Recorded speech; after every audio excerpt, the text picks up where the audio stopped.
The CRPG Baldur's Gate was released by Black Isle Studios on December 21st, 1998, and it flew completely under my radar.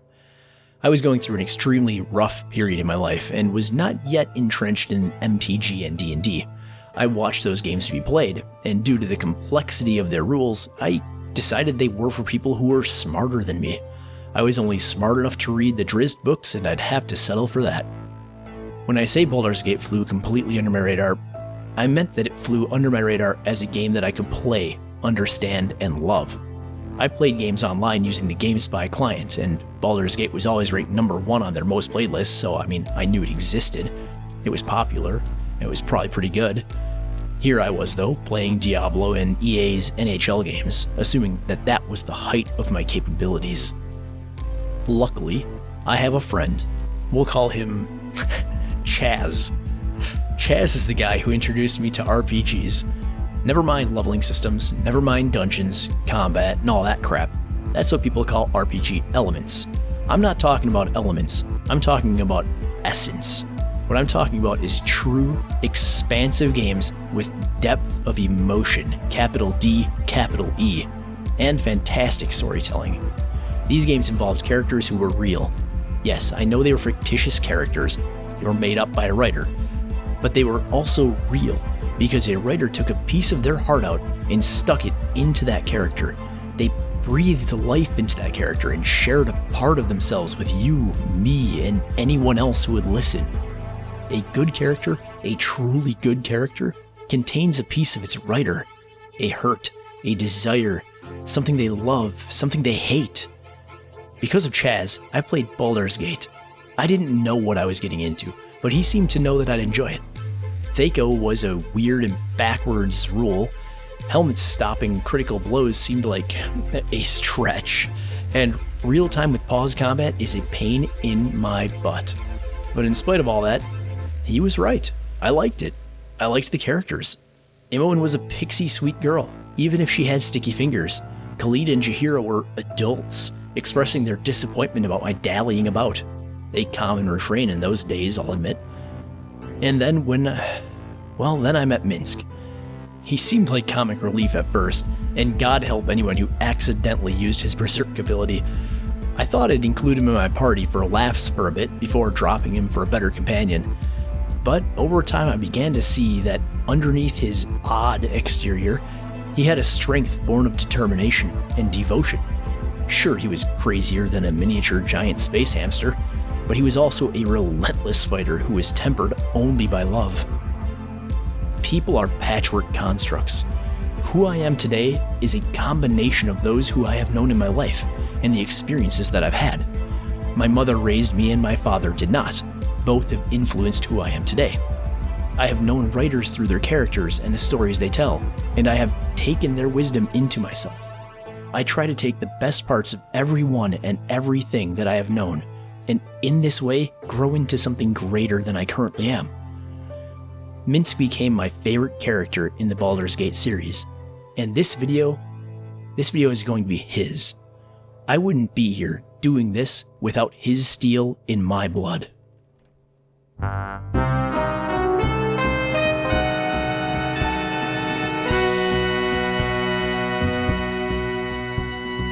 Welcome to the Uncommon Commander. My name is Ryan, and it's nice to have you watching today. I'm sure it's not a surprise that Minsc is our commander for this deck tech. He is a legendary human ranger who costs a green, a red, and a white mana to cast, has a 3/3 body, and 2 abilities. The first is a triggered ability that says, when Minsc Beloved Ranger enters the battlefield, create Boo, a legendary 1/1 red hamster creature token with trample and haste. The other ability is an activated ability that says pay X mana. Until end of turn, target creature you control has base power and toughness XX and becomes a giant in addition to its other types. Activate only as a sorcery. Fool me once, shame on you. Fool me twice. Watch it! I'm huge! So we're running Giant Tribal. No, we're not. But now that I've had that thought, I kind of want to build that version too. No, instead we're going to play a speedy, stompy build with Theft Aristocrats subtheme. I mean, you know me, I can't avoid an offbeat Aristocrats commander, and being able to make a creature a 0/0 for 0 mana is a sacrifice element that is just too juicy for me to pass up, even if it does have to be at sorcery speed. Before showing the 99, I do want to mention that this deck is fairly budget compared to most, coming in at $120.12 on the day that I wrote the script, if you're buying it from TCG Player. And if you are, please consider using my affiliate link, found in the video description. You can also support me at my small Patreon page, also linked in the video description.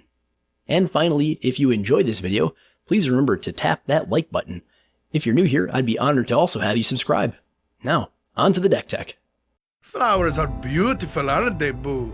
I wish there were more to see. Okay, this deck cares about creatures, so a lot of our ramp is going to come from them.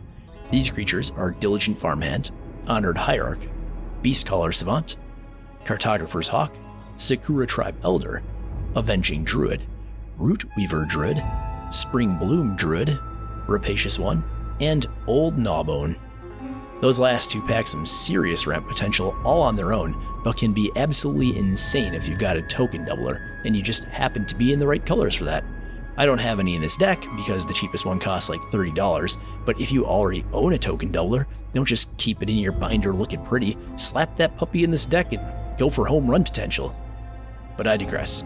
The rest of our ramp is Farseek, Rampant Growth, Heartstone, which is mainly here for Minsc, and Circuitous Root.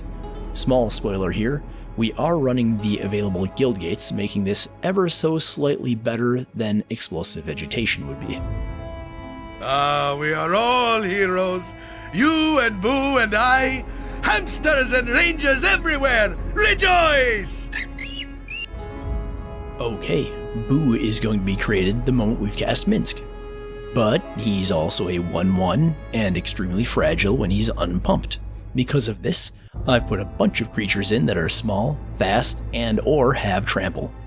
Our trample-y creatures are Rogrok, Son of Roga, Almighty Brushwag, Charging Badger, Goblin Gavalier, Wayward Guide Beast, and Legion Loyalists, sorta. I mean, as long as you have a couple other attackers. Our hasty boys are Gingerbrute, Torch Courier, Uktabi Drake, Ash Zealot, and Bloodthorn Taunter.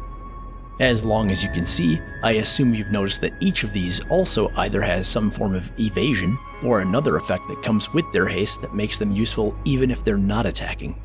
And also, since haste is fairly important to this deck, as you'll want to cast a 1-drop, pump it with Minsc, and attack immediately, I've also included these haste-giving enchantments, Break Through the Line, and Fires of Yavimaya. Break Through the Line will work with most of your creatures immediately, but if you've got a big creature that you want to use it on, just pay a single mana into Minsc to make them tiny, then pay some more to make them huge again. Full plate and packing steel. Assuming that you don't want these creatures to die, I recommend using these 4 protection cards, though if you've got other protection cards that you prefer, feel free to use those. I personally have chosen Heroic Intervention, Rapid Vigor, Flawless Maneuver, and Rootborn Defenses. Yeah, I went pretty non-budget with these cards in order to keep the deck mana efficient. These are low mana cost and protect the whole team. Squeaky wheel gets the kick! But wait, I can hear that voice in your head saying, you told me this deck was only partially stompy. What about the theft and aristocrat parts? Well, my friend, I appreciate you paying attention earlier. I guess now is as good a time to mention our removal cards as any, since that's where most of our theft effects show up. Before I show you those theft cards, I'll start by making sure you realize that it's vital to be able to remove troublesome artifacts, enchantments, and BS cards from graveyards. For this, we have Cindervines, Territorial Kabu, Beast Within, Pier's Whim, and Destructor Dragon, because if we've got a D&D character leading our army, we may as well have some dragons. The thieving that we do of our opponent's creatures won't be permanent. It's a one-turn thing, but we're still not going to give them their stuff back. These Theft for the Turn cards are Active Aggression, the reusable Captivating Crew, Might Makes Right, and the Mass Theft cards, Mass Mutiny, Mob Rule, Molten Primordial, Twist Allegiance, and Insurrection. Just be careful with Twist Allegiance. Our strategy is to use Minsc to turn our opponent's creatures into 0/0s, killing them. But if we give our creatures to another Aristocrats deck, there's really nothing to stop them from doing the same back to us. So like I said, just be careful who you're doing that with. No finer a place to die than the battlefield. So what do we get for all this sacrificing besides a nice clean board to swing Boo through? Well, nothing. Without these death triggers. Here are Annex Hardened in the Forge, Promise of Tomorrow, Mycoid Shepherd, Vigil for the Lost, Hofri Ghostforge, Yosei the Morning Star, and Stalking Vengeance. Now I know what you're thinking. How are we getting benefit from killing their stuff running Power Matters death triggers? Don't worry, my astute companion. An Aristocrats deck wouldn't be too robust if it just relied on its commander as a sacrifice outlet. I also want to note a pretty cool synergy between our theft cards and the cards Promise of Tomorrow and Hofri Ghostforge. These two act as graveyard hate by making it so that the creature you steal and sacrifice can't stay in their owner's graveyards. Hofri lets you have a copy of that creature that you sacrificed right away, while Promise of Tomorrow lets you get your opponent's actual creatures back if someone destroys your board. That's pretty mean, but as Michael Scott says, sometimes the ends justify the mean. There be safety in numbers, and I am 2 or 3 at least. Mixed in with our card draw, we do have a few death triggers. These are Fecundity, Ulvenwald Mysteries, and Foster. The rest of our card draw comes from Bomat Courier, Life's Legacy, which is itself kind of a one-time sacrifice outlet, and Yarrick's Harbinger. To give us additional card advantage through the use of our graveyard, we have Reap and Reap the Past. Boo likes the forest. And that takes care of the spells in the deck, so we're on to the most important part of any Magic deck, and the easiest part of the video to edit, the mana base. For color fixing, we're running Boros Guildgate, Gruul Guildgate, Selesnya Guildgate, and Command Tower. For utility, we're running Ghost Quarter, Scavenger Grounds, and Song Mad Treachery, which is actually a theft spell but has the land Song Mad Runes on the backside. Our basic lands are going to be 12 forests, 9 mountains, and 7 plains. This brings us to the most popular segment in MTG YouTube history. Don't believe me? Well, that's fairly astute of you. This is a segment that I like to call The Final Countdown! You may have noticed something pretty important missing from today's deck tech. Worry not, I did not forget those cards, I just saved them for last. Today's final countdown is going to be, in order of power in this deck, the best sacrifice outlets that aren't named Minsc. At number 5 we have arguably the worst of the bunch. This little 2-mana enchantment's name is Evolutionary Leap.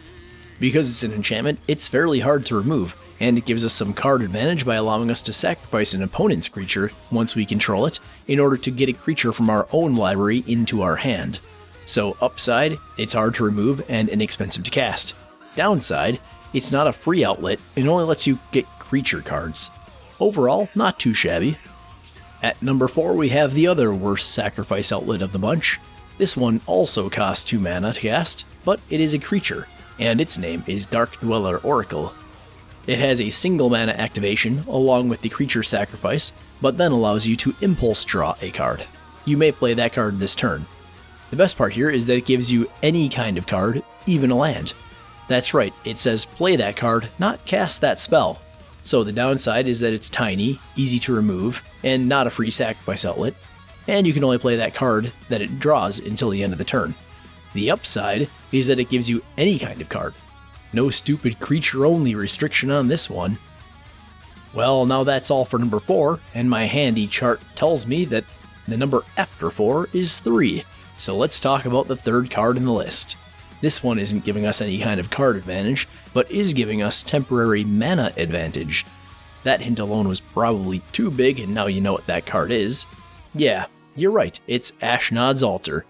I mean, come on, I can't afford Phyrexian Altar on my salary, but if you can, you should. Ashnod's Altar is good enough for me though, as it'll let us get bigger activations of Minsc should we choose to. And it can help us cast a spell that we're just short of mana for, and it's also a free sacrifice outlet. I don't, however, have any of the infinite combo pieces that it goes off with in this deck. That said, it's a low mana cost artifact, fairly hard to remove, and is a free sacrifice outlet that ramps us. Yeah, that's pretty fantastic. there's no downside, and we're only on number 3. So let's move on to number 2. This one is also a cheap artifact that's a free sacrifice outlet. It synergizes with Minsc in that it cares about power, and Minsc can make things really powerful. Yeah, I think I may have spoiled this one with that hint as well. It's Altar of Dementia. The best part about this one is that, well, it's 2 mana, a free outlet, and an artifact. But I guess the other best part is that it mills. You can mill yourself with it if you've got Reap or Reap the Past in your hand and you want to fill your graveyard up, or you can pump a creature to an extreme level, sacrifice it to the altar, and mill 1/5 of your opponent's deck. That can be pretty fun, especially against a deck that already mills itself. Just be careful against decks that use Muldrotha, Sidisi, or anything like that. I guess that's actually its downside, if it has one at all. But our number 1 card has no downside. It costs 4 mana. Okay, that might be a downside, but it's not terrible. This card is an enchantment, which is nice if you want it to stick around, especially if nobody's playing white or green.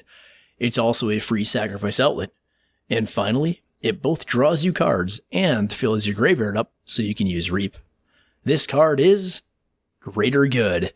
Since all of your friends are good people, I'm sure they'll appreciate you sacrificing their creatures for the greater good. I recommend pumping their creature up to at least 7 power and then sacrificing it. You'll gain 4 cards from it and put the other 3 in your graveyard for, hopefully, later use.